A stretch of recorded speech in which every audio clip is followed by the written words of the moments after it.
भगवान विष्णु ने न केवल मनुष्य के रूप में अवतार लिया, बल्कि पशुओं के रूप में भी अवतार लिया। वो कभी मनमोहक रहे तो कभी कुरूप, कभी बलशाली तो कभी एक छोटे से जीव, लेकिन हर अवतार की अपनी एक महिमा रही। भगवान विष्णु का वामन अवतार। वामन अवतार में भगवान विष्णु पिता से आज्ञा लेते हैं और फिर दैत्यराज बलि के पास जाते हैं। भगवान विष्णु राजा बलि से भिक्षा में भी 3 पग भूमि मांगते हैं। भगवान विष्णु के सभी अवतारों में कई गहरे रहस्य और संदर्भ छुपे होते हैं। उनके सभी अवतारों में एक दिलचस्प अवतार वामन अवतार भी है, जो त्रेतायुग में हुआ था। वामन का अर्थ होता है छोटे कद का मनुष्य। तो आखिर उन्होंने ऐसा अवतार क्यों लिया था? पौराणिक कथा के अनुसार देव और दैत्यों के बीच जब युद्ध हो रहा था, तो सभी दैत्य युद्ध हार ही चुके थे। दैत्यराज बलि को भी इंद्र देव घायल कर देते हैं, लेकिन दैत्यों के गुरु कहे जाने वाले शुक्राचार्य संजीवनी विद्या से दैत्यराज बलि और बाकी मृत दैत्यों को जीवित कर देते हैं। युद्ध में दैत्यों के विजय के लिए शुक्राचार्य एक विशाल यज्ञ करते हैं, जिसके पश्चात अग्निदेव प्रसन्न होकर वरदान के रूप में रथ, बाण और अभेद्य कवच देते हैं।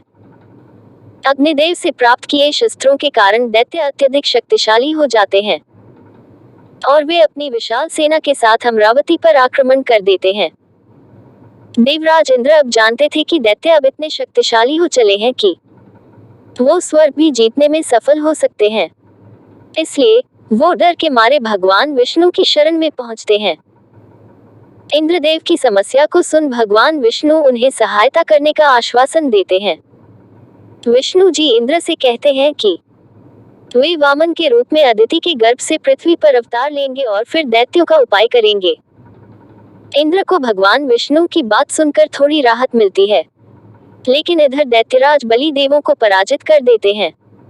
महर्षि कश्यप के कहने पर माता अदिति पुत्र प्राप्ति की कामना करते हुए उपासना आरंभ करती हैं। इसी उपासना के बाद भगवान विष्णु ने माता अदिति के गर्भ से वामन रूप में अवतार लिया। वो एक ब्रह्मचारी ब्राह्मण होते हैं। सारी शिक्षाएं ग्रहण कर वामन अवतार में भगवान विष्णु पिता से आज्ञा लेते हैं और फिर दैत्यराज बलि के पास जाते हैं। जिस समय वो राजा बलि के पास पहुंचते हैं, उस समय राजा बलि नर्मदा नदी के तट पर अपना अंतिम 100वां यज्ञ संपन्न करने जा रहे थे। वामन अवतार लिए भगवान विष्णु राजा बलि से भिक्षा में भी 3 पग भूमि मांगते हैं। राजा बलि भिक्षा में भूमि देने के लिए तैयार हो जाते हैं, लेकिन उनके गुरु शुक्राचार्य उन्हें ऐसा करने के लिए मना करते हैं।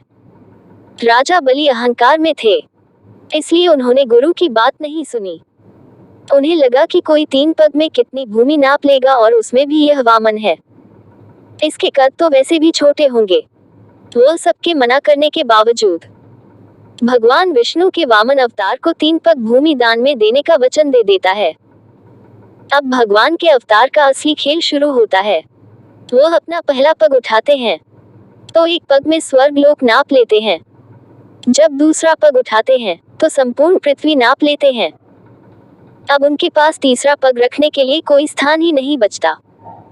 ये देख बलि चिंतित हो उठता है कि तीसरा पग रखने के लिए वह अब स्थान कहां से लाए, और अगर उसने अपना वचन पूरा नहीं किया तो अधर्म हो जाएगा। आखिरकार बलि ने अपना वचन निभाने के लिए प्रभु को अपना सिर आगे कर देते हैं और कहते हैं, प्रभु आप तीसरा पग मेरे सिर पर रख दीजिए।